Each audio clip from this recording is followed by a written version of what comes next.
Why does he do that? Lundy Bancroft. Today we're going to talk about the types of abusive men. I feel so bad for him. He's had a really hard life. I'm lucky to be with him. He could get any woman he wants. I'm really scared of what he may do to me someday. I shouldn't argue with him because I just come out feeling like an idiot. He's very sensitive. I shouldn't complain so much. He's doing the best he can. He says the reason he cheats on me so much is that he's a sex addict. The first type of abusive man is the demand man. The central attitude driving the demand man are: it is your job to do things for me, including taking care of my responsibilities if I drop the ball on them. If I'm unhappy about any aspect of my life, whether it has to do with our relationship or not, it's your fault. You should not place demands on me at all.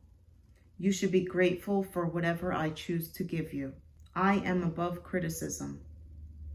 I am very loving and giving partner. You're lucky to have me. The second is Mr. Right. The central attitudes driving Mr. Right are: you should be in awe of my intelligence and should look up to me intellectually. I know better than you do, even about what's good for you. Your opinions aren't worth listening to carefully or taking seriously. The fact that you sometimes disagree with me shows how sloppy your thinking is. If you would just accept that I know what is right, our relationship would go much better. Your own life would go better too.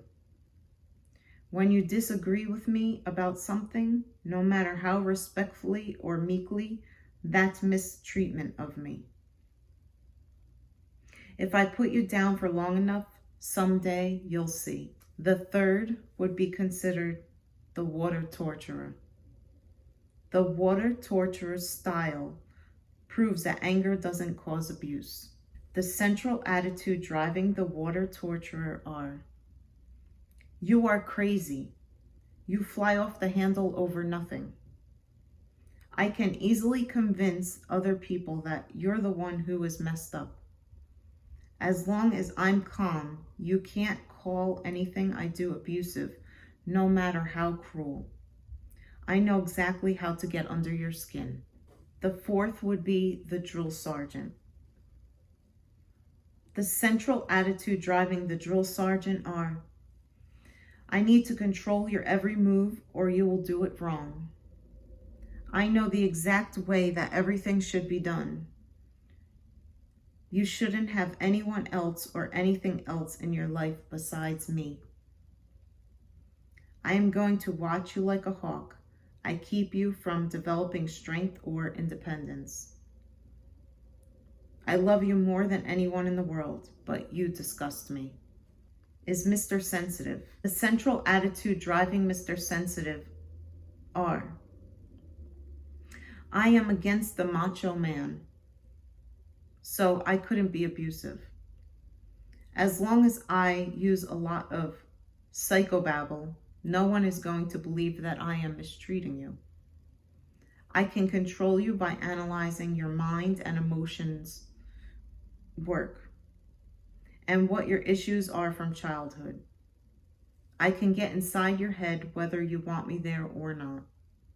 Nothing in the world is more important than my feelings. Women should be grateful to me for not being like those other men. You have the player. The central attitude driving the player are: women were put here on this earth to have sex with men, especially me. Women who want sex are too loose, and women who refuse sex are too uptight. It's not my fault that women find me irresistible. This is a word-for-word quotation from a number of my clients. It is not fair to expect me to refuse temptation when it's all around me. Women seduce me sometimes, and I can't help it. If you act like you need anything from me, I am going to ignore you. I'm in this relationship when it's convenient for me and when I feel like it. Women who want the non-sexual aspects of themselves appreciated are bitches. If you could meet my sexual needs, I wouldn't have to turn to other women. And this would be the Rambo personality. The central attitude driving Rambo are: strength and aggressiveness are good. Compassion and conflict resolution are bad.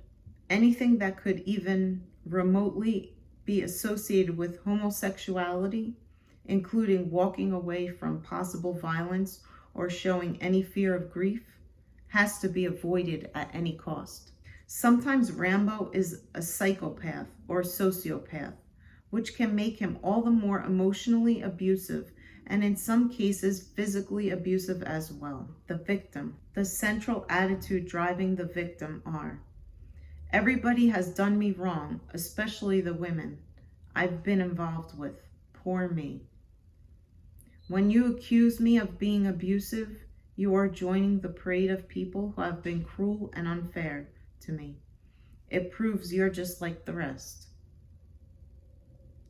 It's justifiable for me to do whatever I feel you are doing to me, and even to make it quite a bit worse to make sure you get the message.